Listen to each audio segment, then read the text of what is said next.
How's it going, Critter Family? I hope you all are doing well. Today we're going over a video by Joel Beckman, Body Language Breakdown, Become a Master of Seeing the Unseen, Learn What Signs to Look Out For. So, if you would like to watch his video first, then by all means you're, welcome and even suggested to go watch it, because I will be doing a lot of pausing and talking. So if you want to see what the video is about without having to fast forward through all my talking, then, be sure to do that first, or you can watch my video and watch his afterward, or neither, or all the above or neither. So, by all means, go check out his video.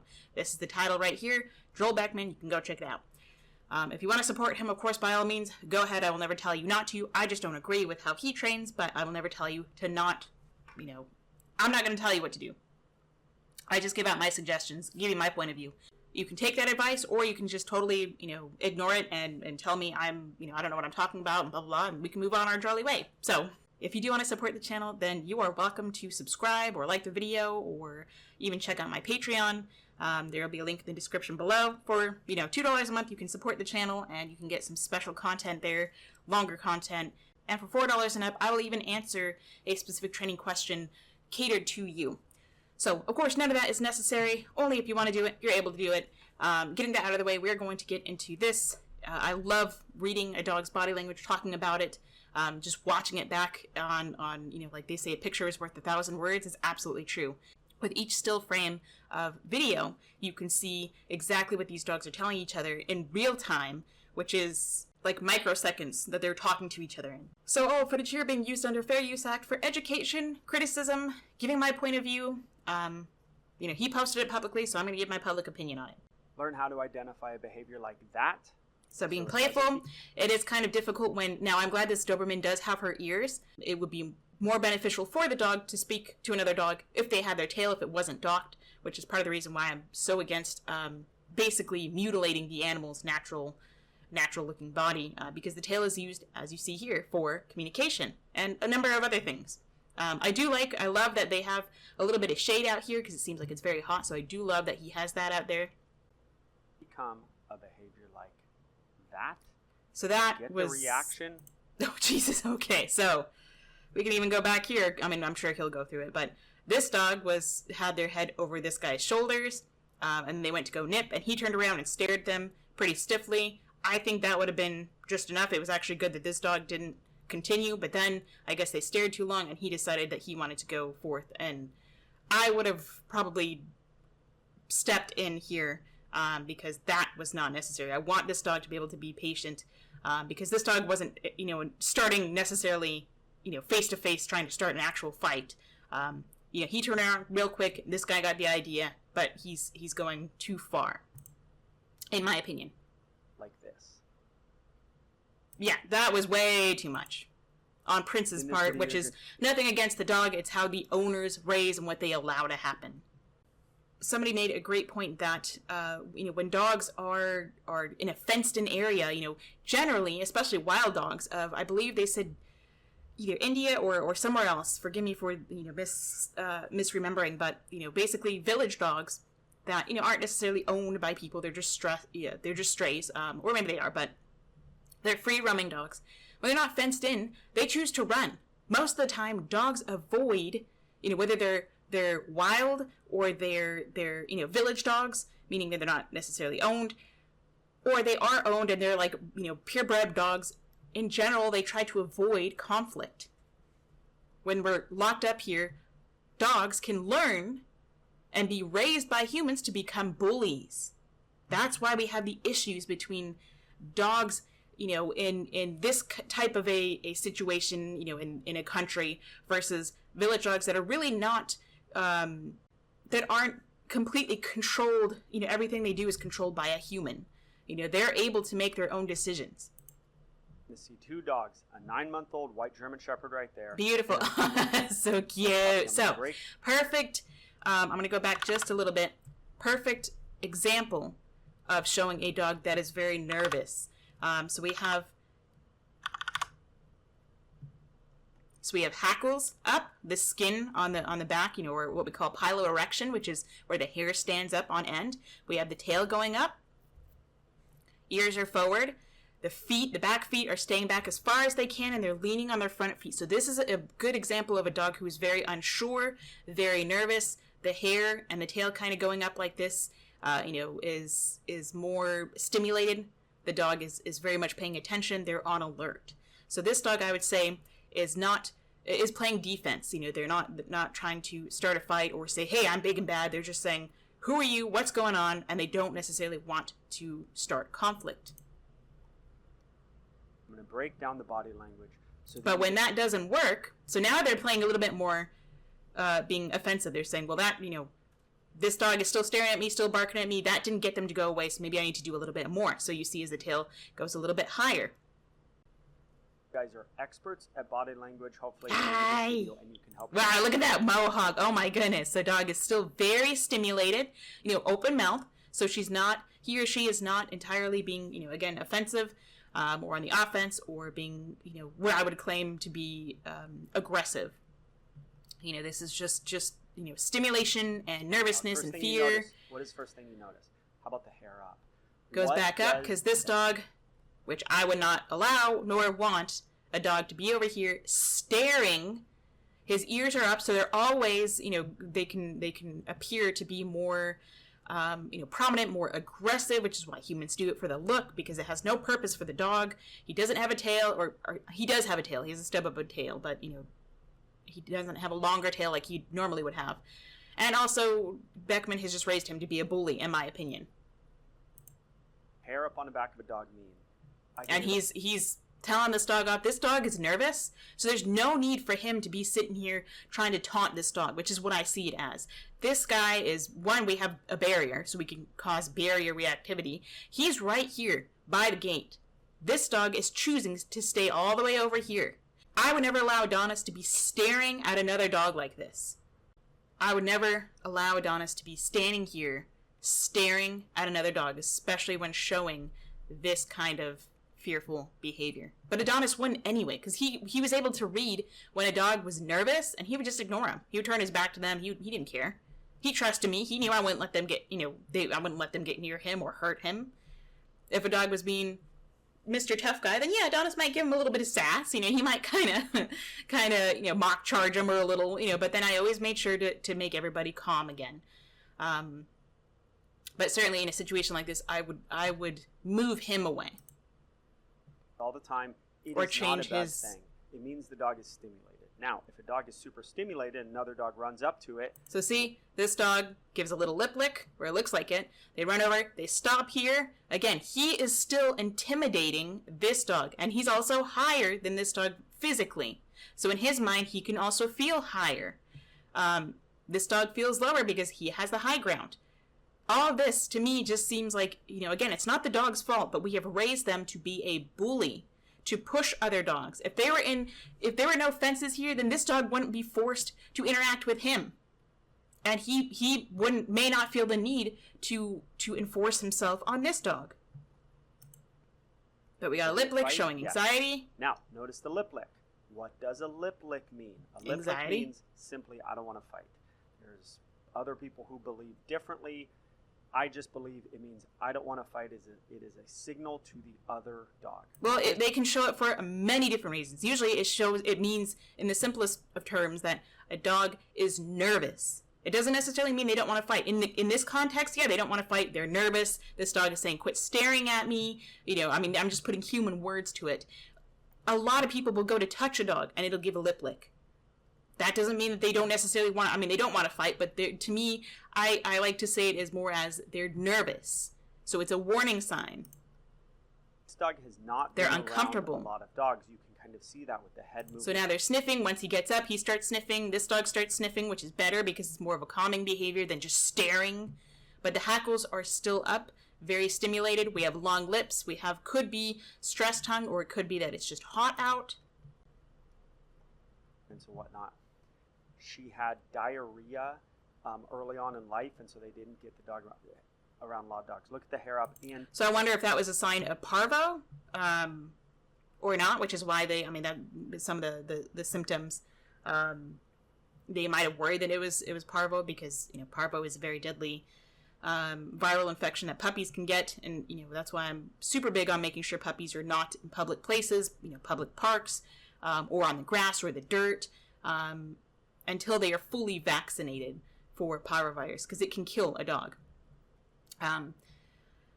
So they can still socialize. This is not the ideal socializing that I would do. I certainly, if I was going to be socializing dogs, I would certainly want to make sure that there's no, fence between them, or, in case the dog exhibits any kind of reactivity towards the fence. If there isn't, then that would be fine. But of course, if I want my demo dog to be the one that helps this dog, I want my demo dog to be comfortable, make this dog feel comfortable, and not make them feel threatened. I don't think Prince is really helping too much here in this situation. The sort of he's very stiff. He's standing there. He's blocking the way. He's not moving away. He's not doing a whole lot of look-aways, meaning where he turns his head and looks the other direction. He's not leaving. He's not turning his back to this dog. To me, this is not the message I want to send to a dog who is not very well socialized, because it would confirm their fear. See, here, it would be good if Prince would move away, because then this dog can learn, oh, if I bark and I show you I'm scared and nervous, which is what I'm seeing from this dog, they move away. They don't just stare at me. They move away. Then I can move away. Being able to tell a dog off like this and they move away can save you from a fight, because then they don't feel, if this dog was all the way over here being nervous, I would have had Prince move away. That way they don't have to get this close. They don't have to push them into a fight. Particular dog is this real kind so of... So he's holding what looks like hard eye contact, which I don't like. I really don't want a dog to ever stare down another dog. Term half-ass barking. I already know. So now he's barking back at her. I don't know, like the first time looked like maybe a little bit of play, but he really needs to... I think Prince is the one that needs to be in check, not this dog. This dog does not want to fight anybody. Notice how she's backing up.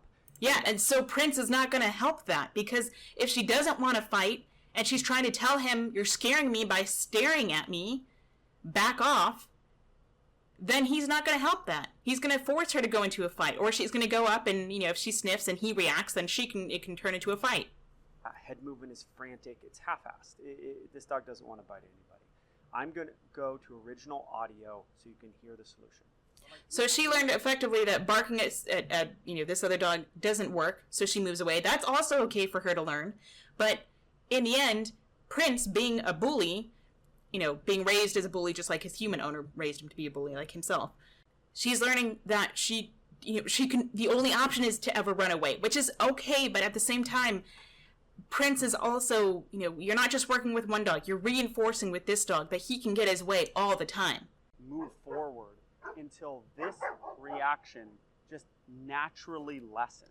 So if Prince were to soften his body language, again, his tail is very high, he's very stiff, he's just constantly staring at this dog. If he were to turn away when this dog is sitting here barking at him, I would say that's very good, and it would probably cause this dog to move away.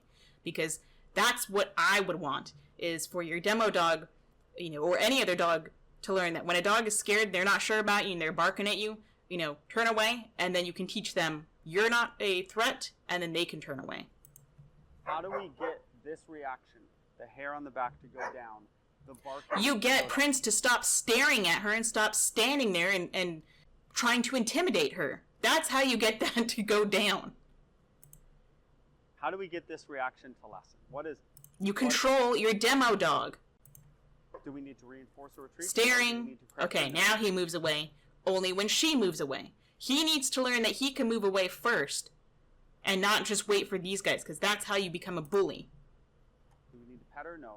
We just need her to be here and do other stuff, but we just can't get beyond the fact that today... See? She wasn't going to go up there until he came back and stared. Again, he's just very stiff, very closed mouth, staring at her. When she moves away, he opens his mouth, but... Dude, it's unfortunate, again, it's not a personal of Prince. It's just what he has taught Prince to do. Smell the pee of Prince. Dog has to touch Prince. The dog has to... They don't have to do any of that to become socialized. They don't have to do any of that.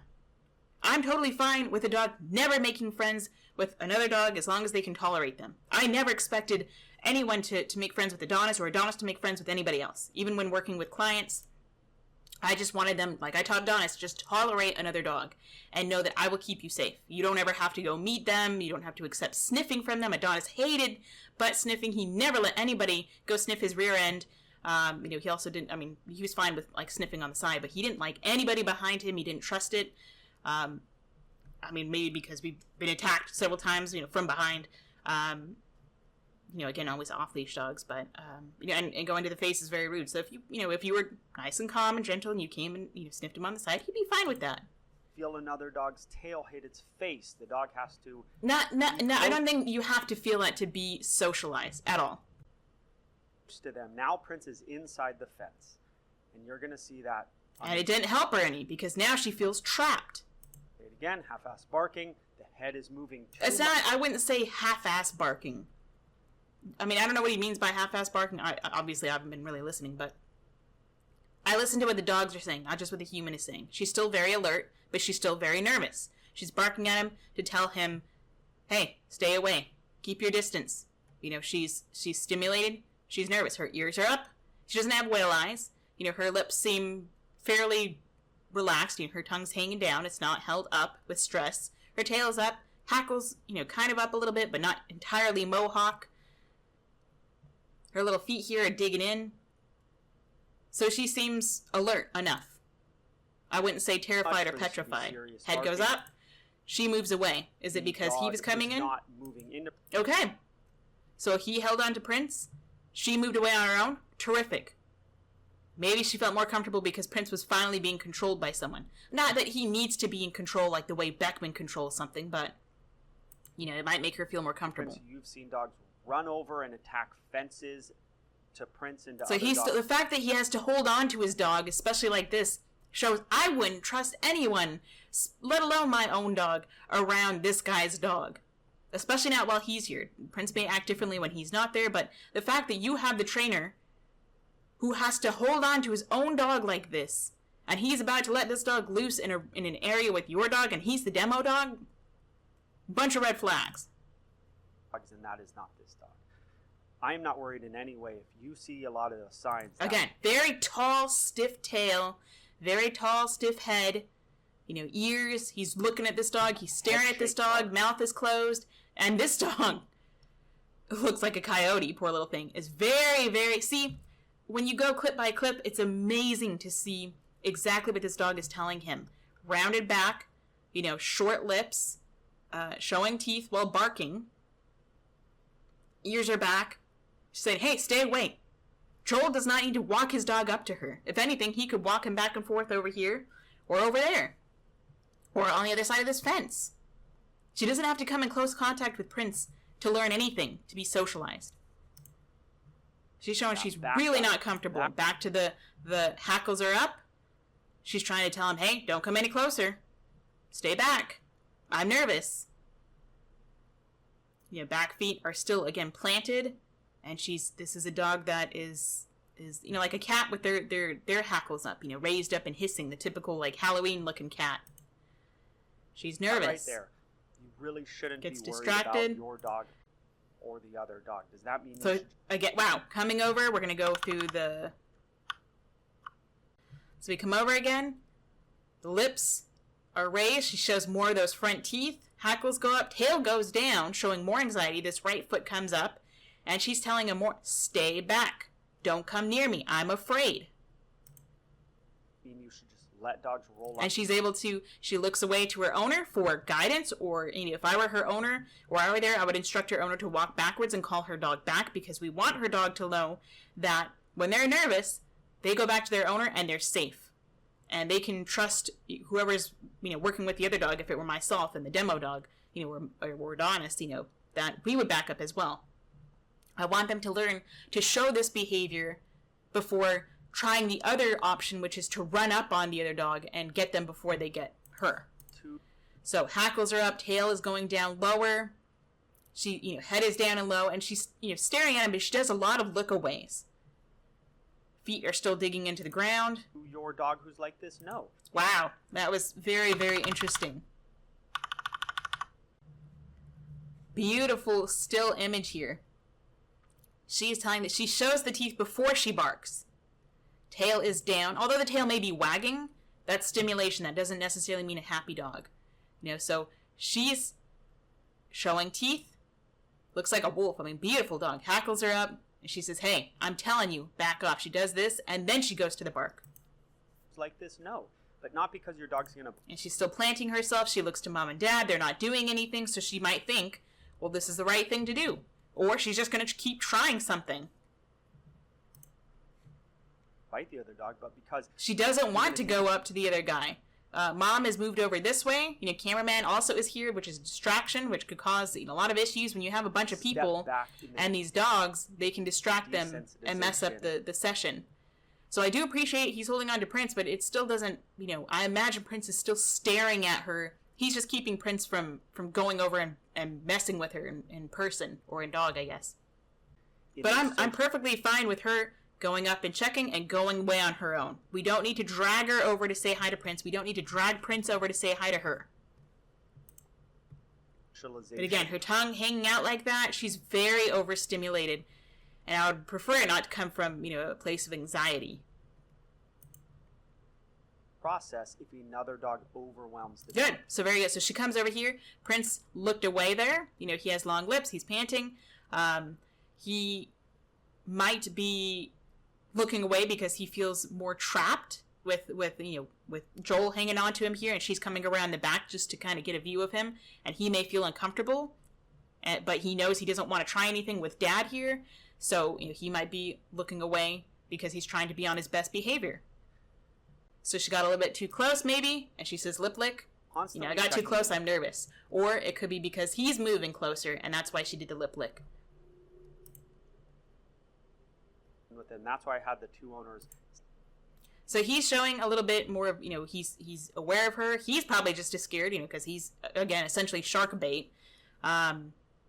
He's looking behind him, which is okay. I would be fine with him looking behind him. I just wouldn't want him to be staring. But you notice his mouth is closed now. Maybe a little bit of the whale eyes because he's looking behind. He's a little more nervous. Starts, panting again, opens his mouth, which is a good sign. He's relieving some of that anxiety. He's not as tense. And she's just over here checking him out from behind. This is good. Look at so she kind of has the upper hand now because she watches him from behind and he can't really do anything, and so she has a bit of the upper hand now where if she wanted to do something she could, but she's not going to.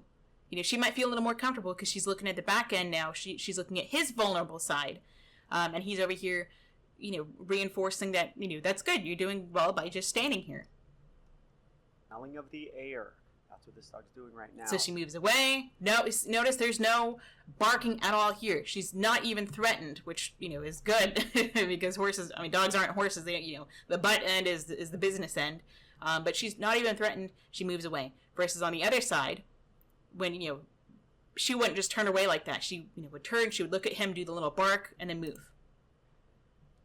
And we have to separate the owners. If you go to the dog park, if you have a dog like this... Well, I don't recommend going to the dog park, period, because they're just too easy to start a fight, so... Okay, so he lets Prince go. The owners pet Prince, and the dog goes, oh, we like this dog. Now, Prince is going to get a little rough with this dog. Well, I don't like that. I would probably stop that, especially since he's going and marking on something and then chasing her. 10 minutes of desensitization. She's not socialized. She's not desensitized. That's not, necessarily fun running. It's like, yeah, you can handle it. It looks like he might be having fun here. Sure. He's a Doberman. He has a lot of energy. He's a dog. He wants to have fun. But he's also, good play bow. But he still also has that really strong eye contact it looks like he's holding with this dog. He's also cutting her off a lot. So he might be having fun. But it doesn't seem like she's entirely comfortable with it. Chill out a little bit. You see his ear. Good, very good that he's able to get him to cool off. She comes and checks out the cameraman. He's going to let her chase him. Her hackles are still up. So there are trainers who would... Very good. So what I would love is for him to be able to just sniff and ignore her. And she can do her own little thing, as long as we can trust that she's not going to go and try to start stuff with him. Take this dog, many trainers, and they would say... Go sit in a field, don't let a dog within 20 feet of you, and I want you to simply sit there and treat your dog as other dogs come by. Okay, so he's harping on other trainers that are not stupid and abusive like he is, so he thinks that he knows everything. Because this went as well as it did, doesn't mean squat. He still put these dogs in danger. If you want to do that, by all means, go ahead. Go follow him. I don't care. I would start, for safety, yes, if I have a dog that's reactive, because I don't have a big, huge ego like he does, and I don't throw caution to the wind, I work just like I do with many, many dogs. We start, it doesn't have to be a field, but somewhere where we can have, a lot of times in a house. And we start at a distance where the dog is able to look at me, I can reward, we can walk, we can be comfortable, they're on a loose leash, and we slowly over time get closer to the other dog. And I want to make sure that, the other dog is, in the beginning, controllable, and then we can work with this dog and teach them to accept, no matter what the other dog is doing, we teach them and prepare them to be comfortable.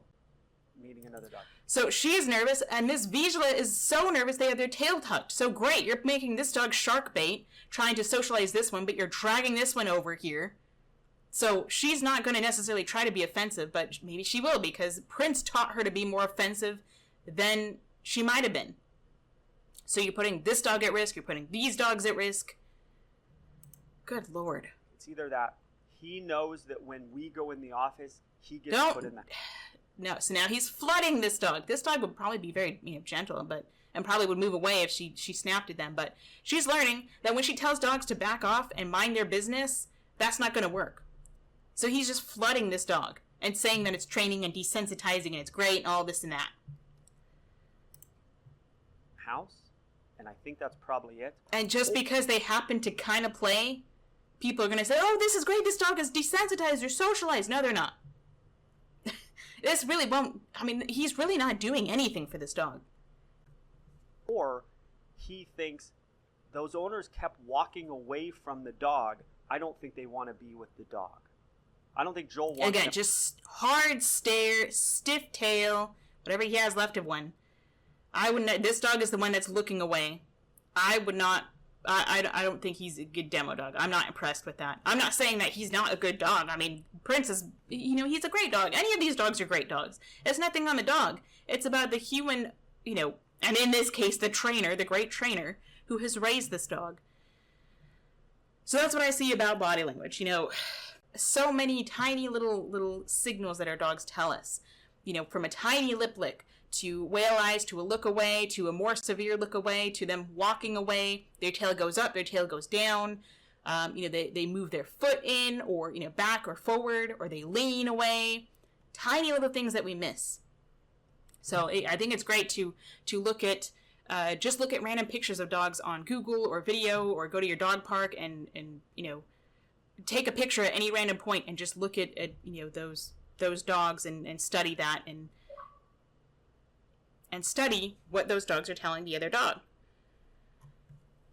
So that was that for this video. I'll be doing, catching up on a lot more suggestions, including horsey videos too. I'm not going to neglect my little horsey people out there. So thanks for watching. I do appreciate it. I hope you enjoyed it. I hope you learned something from it. Again, if you want to subscribe, you're more than welcome to. You can check out Patreon. You can like or dislike. Tell me what you think in the comments. In the meantime, though, give your little critters some kind of loving that they appreciate. Say howdy do to them for me. And until next time, stay positive.